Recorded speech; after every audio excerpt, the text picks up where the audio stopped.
جدو حضرت ابراہیم علیہ السلام دے واسطے اگ جلائی گئی نا، ہر پرندے نے اپنی طاقت دے مطابق اگ نو بجھانا چاہیا، تھوڑا تھوڑا پانی چونچ دے اندر لیا تے اگ نو بجھانا چاہیا، لیکن ایک ایسا جانور سے جن نے اگ نو ہور بھڑکانا چاہیا ہے، وہ ہے چھپکلی۔ اے چھپکلی جڑی ہے نا، انہیں پھونکا ماریاں ہور کنی کو پھونک ہوئے گی، لیکن انہیں اپنا حصہ ڈالیا ہے۔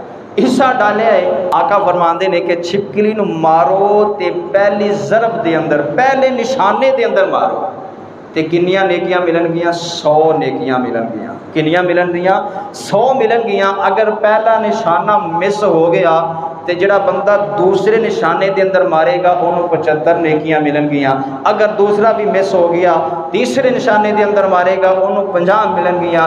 یعنی کہ جن نشانے مس ہوندے گا اجر کٹدا جائے گا، ثواب کٹدا جائے گا۔ الغرض حدیث دے بیان کرن دا اے مقصد ہے کہ چھپکلی نو مارو تے پہلی ضرب دے اندر ہی ختم کر دیو تے 100 نیکیاں کماؤ، 100 نیکیاں کماؤ۔ ہن تواڈے گھراں دے اندر بھی ہوندیاں چھپکلیاں، انہاں نو مارنا چاہیے۔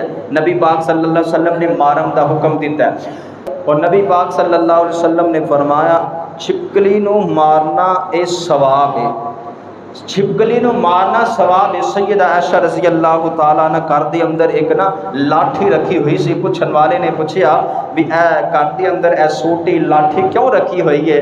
تے سیدہ عائشہ فرماندیاں نے کہ اس واسطے رکھی ہے کہ گھر دے اندر کوئی چھپکلی آ جائے نا، انہوں اس ڈانگ دے نال، اس سوٹی دے نال، اس لاٹھی دے نال ماریا جائے۔ حضرت ابراہیم علیہ السلام نے اپنی قوم والے نو آکھیا، دوبارہ پھر بلایا، جدو اگ دے اندروں نکلے نا پھر بلایا، اپنی قوم نو بھی بلایا، اپنے باپ نو بھی بلایا، تے اپنے باپ نو بلا کے آکھیا تے قوم نو بلا کے آکھیا اے ابا جی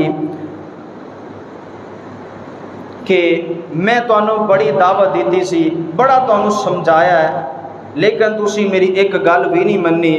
اے ابا جی ہن انج کرو کہ جو میں تانوں سمجھایا نا، یا ابتی انی قد جاءنی من العلم ما لم یأتک فاتبعنی اہدک صراطا سویا، میں اللہ دا نبی بن کے آیا، اللہ دا پیغمبر بن کے آیا، اللہ دا رسول بن کے آیا۔ اگر میرے آنکھیں لگو گے، اگر میری بات نو منو گے نا تے جنت دے مہمان بن جاؤ گے۔ کی بن جاؤ گے؟ جنت دے مہمان بن جاؤ گے۔ یا اباتی انی اخاف، اے ابا جی میں ڈرنا کہ تواڈے تے کتے اللہ دا عذاب نہ آ جائے، اللہ دا عذاب نہ آ جائے۔ یا ابت لا تعبد الشیطان، اے میرے ابا جی شیطان دی عبادت کرنی چھڑ دیو۔ پتہ چل گیا کہ بتاں دی عبادت کرنا انج ہی ہے جویں شیطان دی عبادت کرنی ہے۔ فرمایا یا ابت لا تعبد الشیطان ان الشیطان کان للرحمن عصیا، تے جڑا شیطان دا دوست ہوئے گا، بیلی ہوئے گا، او سونے رب رحمان دا دشمن ہوئے گا۔ جیڑا شیطان دا بیلی اور رحمان دا دشمن، تے جیڑا شیطان دا دشمن اور سونے رحمان دا بیلی ہوئے گا۔ اور حدیث دے اندر اے الفاظ نے